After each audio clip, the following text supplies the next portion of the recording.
Welcome to the Kony Mobile App Manager Overview, our solution for mobile application management.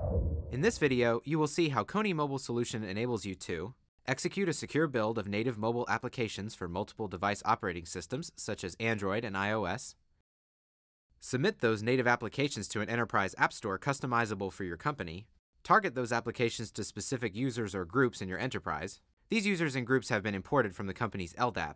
Create security policies that govern the functionality of the application and target those policies to specific users or groups.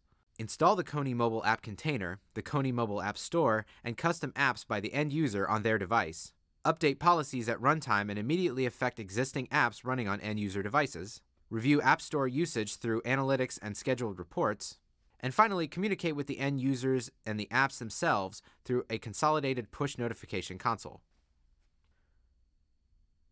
This is the Kony One Studio, where developers can build mobile apps in our Eclipse-based environment, taking advantage of our drag-and-drop form builder using the widget palette. This integrated development environment, or IDE, provides numerous tools to make app building quick and easy, such as Service Designer for enterprise integration, data mapping, and integrated device emulators for testing. I currently have a project loaded for a field services app that enables end users to manage work orders and access supporting technical documentation. When I build the app from the Kony One Studio, you can see all the various types of devices we support from a single codebase, such as iOS devices, Android, Windows Phone, WebOS, Symbian, BlackBerry, and J2ME. Specific builds are also available for tablet devices such as the iPad or Android tablets that take advantage of the larger screen size. You can also generate a mobile web application in the form of an HTML5 SPA application that would be accessed through the tablet's web browser. An HTML5 SPA application can also be generated for mobile phones that is also accessed through the device web browser, but is optimized for the specific device type and screen resolution. Kiosk and desktop web is also an option for complete multi-channel coverage if needed. We also support hybrid or wrapper applications that utilize the generated HTML5 for the presentation, but is still installable by the device as an app.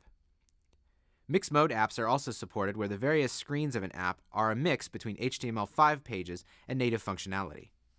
For this demonstration, I want to execute a secure build for iPhone and Android so that our MAM library is included in the binary and can be managed by the Kony Management Console security policies.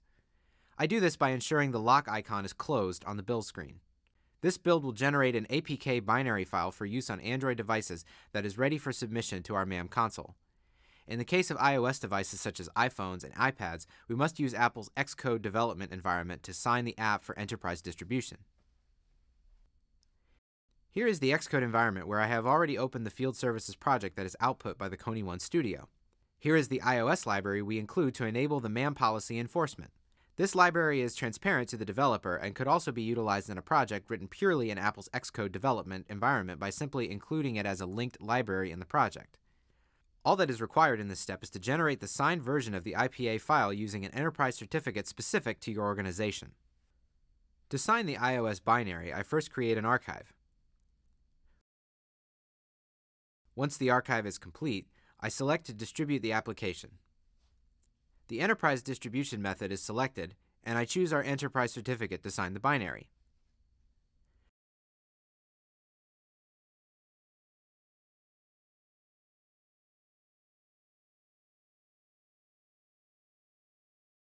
Then I save the IPA file that will be uploaded to the MAM console, including a few pieces of supporting information, such as a title and an application URL, which ensures the app cannot be distributed from servers outside the organization. I now have our Android APK file generated by our Kony One Studio and our iPhone IPA file signed for enterprise distribution, ready for submission to our MAM console. This is the MAM console, where you can manage mobile apps for the enterprise. We already have several of Kony's pre-built mobile solutions loaded into the console. To deploy our new field services app, I click the Deploy New App button.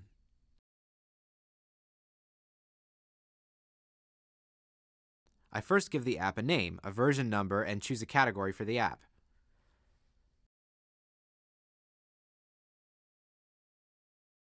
The app can then be targeted to groups of users and specific users based on username and marked as mandatory or forced install. Additionally, I can set the default policy. In this case, there is an existing policy I pre-configured called Field Services Policy that I can use, and you will see how that is modified later in the video. Other group-specific or user-specific policies are also supported that would override the default policies.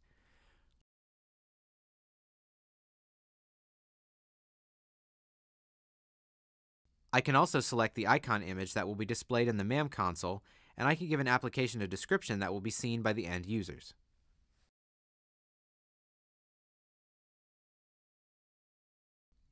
Next, I can choose which platforms I want to support for this new application. First, I need to submit our iPhone version of the app by choosing iOS as the platform. I then select the IPA file and the plist that was generated in Apple's Xcode environment.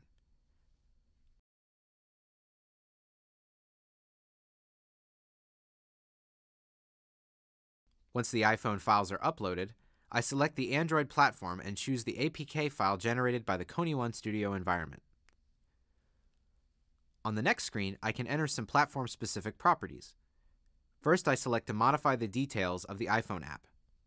I can select an icon that will be displayed in our App Manager on the iPhone device. I can also attach screenshots of the app and other technical documentation that will be available to the end user. A platform-specific description can be entered that will show up when the user selects this app in the App Store. The bundle identifier also needs to be set so that our secure container can transmit data to this app during launch, such as single sign-on credentials. The default user and group targeting along with default security policy is displayed based on what I entered in the first screen. I can make changes to these values here that would be specific to the iPhone version of the app if needed, but I'll leave them the same for now. Our next step is to enter similar information for the Android version of our app by choosing an icon, screenshots, technical guides, custom description, and bundle identifier. I'll also choose to keep the existing target group and default security policy. Once that is complete, I can submit this application to the Kony Mobile App Store through the Kony Management Console. I can now view the Field Services app in our list of applications. Both our Android and iPhone versions show a status of draft and unpublished, so I need to complete the approval workflow and submit the app. I'm currently logged in as the administrator and have access to advance the app through each phase of the workflow. Another option is to have specific users assigned to the reviewer and approval roles.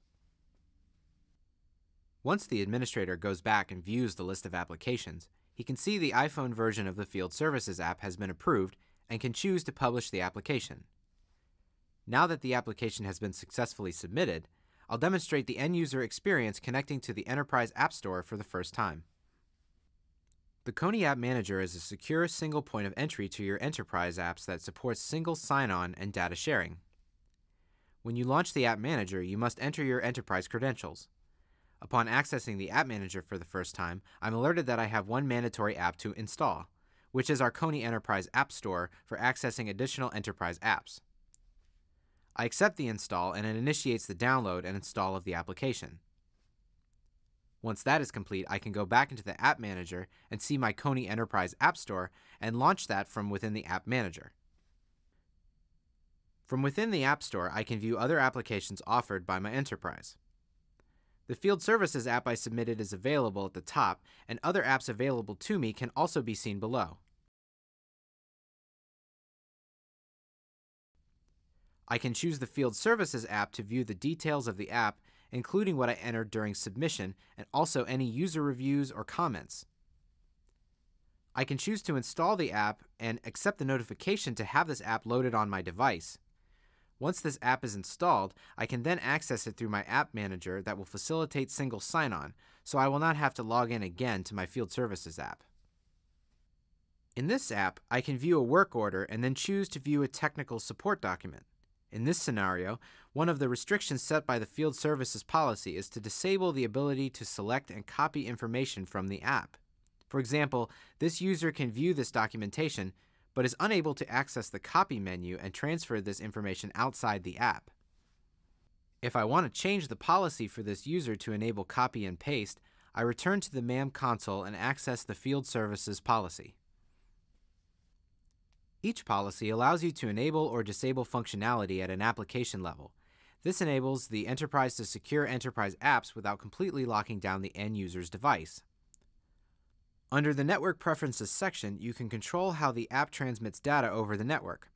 For example, you can require that data only be sent over a Wi-Fi network to reduce data usage charges, and you can ensure that the Wi-Fi connection is secure by specifying the trusted types of Wi-Fi encryption methods or specific wireless access points based on SSIDs.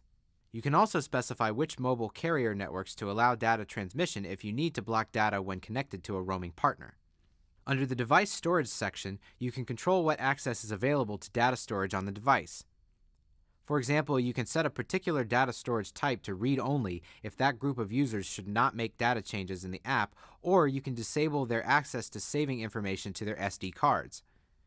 You can also specify that data storage be encrypted even if the app isn't coded to do any encryption. The MAM library will act as a proxy on all data access and facilitate the encryption and decryption of the information between the app and the device storage. Under Clipboard Permissions is where I can enable cut, copy, and paste for this policy, and I'll show that reflected immediately in our Field Services app. Under Application Feature Permissions, you can control document sharing in the app and modify the idle timeout, which specifies how long the app can run in the background before requiring you to relaunch it through the App Manager and sign back in. You can specify a date when the app should no longer be accessible or specify the valid business hours and days the app is valid for this group of users.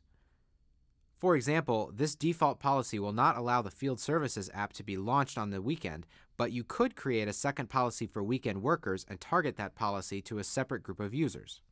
You can also configure geo-boundaries where the app is allowed to run by specifying latitude and longitude value and surrounding radius. Under Phone Features, you can enable and disable SMS or restrict its usage to a predefined list of phone numbers. Email can be disabled or only allowed to certain email addresses. The phone dialer can also be disabled or restricted with a whitelist or blacklist of numbers. For example, our Field Services app may have the ability to enable the end user to click a button to call, email, or text message a customer. If you need to restrict this functionality to only certain groups of users, you can control it through a policy. And lastly, you can disable the camera functionality if needed. Since I've made a change to enable cut, copy, and paste, I need to save our changes. I then use the workflow controls to approve the change and then publish that change to make it live.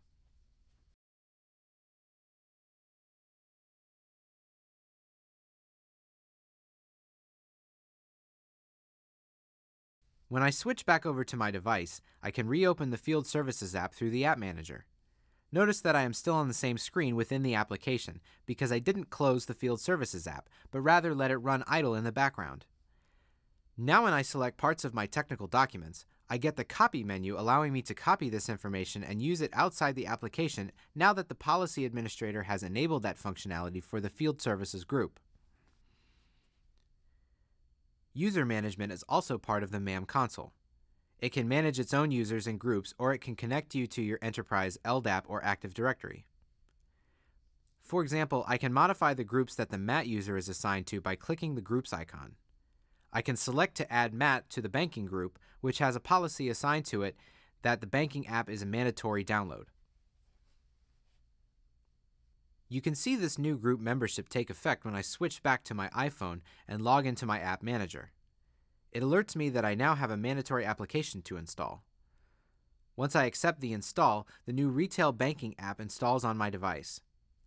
You can see the power and flexibility of managing your enterprise applications through Kony's Management Console, where you can control which users and groups have access to an app and then apply security policies to those apps that can be user and group specific. The MAM console also provides analytics and scheduled reports. You can select from several types of reports and choose a predefined date range or enter a custom data range. These reports can then be exported as an Excel or PDF file. Reports can also be scheduled to run automatically and emailed to a group of users. The MAM console also provides a single push notification console that integrates with the various device platform providers' own push notification networks. This allows you to manage all of your push notifications from a single point regardless of your end user device types. You can target notifications by searching for users and groups you want to target. You can specify device-specific properties such as setting a badge symbol on the app's icon when there is an unread notification. These attributes are also used to communicate directly with the app themselves, such as notifying of an app update, giving the location to download the update, and specifying if the update is mandatory or optional.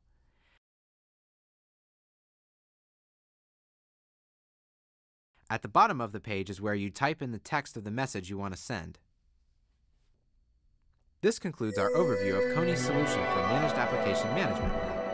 Please visit our website at kony.com or email us at sales@kony.com to learn more about our MAM solution or any of our other product offerings, such as Kony One Studio Environment, Data Sync services for mobile applications, or any of our pre-built mobile applications for specific industry solutions and solutions that are cross-industry.